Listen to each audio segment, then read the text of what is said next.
BOAO, the Chinese government is taking concrete steps to flesh out in detail the new foreign investment law that it passed this month, Premier Li Keqiang has said.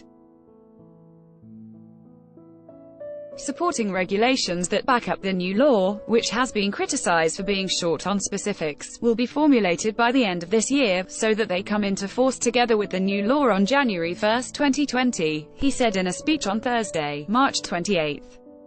China will also go through its existing laws and regulations and abolish statutes that contradict the new legislation, Mr. Li told business and government leaders gathered here for the annual BOAO Forum for Asia. China's assurances that its new law will be effective in protecting investors and ensuring equal market access comes as United States Trade Representative Robert Lighthizer and Treasury Secretary Steven Mnuchin arrived in Beijing on Thursday for a new round of talks with Chinese officials to end a trade war that has cost both sides billions of dollars.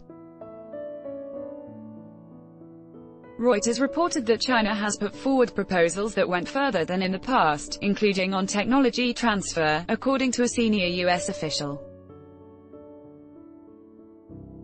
The two sides are reportedly working on written agreements in 6 areas: forced technology transfer and cyber theft, intellectual property rights, services, currency, agriculture, and non-tariff barriers to trade.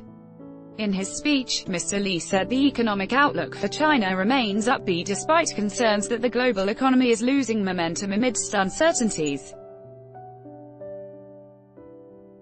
Beijing's record 2 trillion yuan $400 billion tax cut announced at the annual parliamentary session earlier this month showed China's commitment to driving internal growth and consumer demand, and that it will not return to the old path of massive stimulus, Mr. Li added.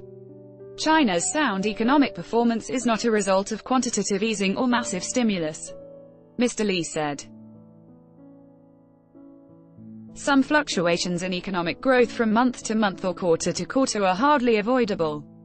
Nevertheless, we'll carry on with our policies as long as the major economic indicators are kept within an appropriate range for the whole year, he added. Mr. Li stressed that China is committed to the path of opening up, and that its negative list for investments will only grow shorter. He said Beijing will only reduce items instead of increasing items on the list. We'll further open up sectors including modern services such as value-added telecom, healthcare, education as well as transportation, infrastructure, energy and resources.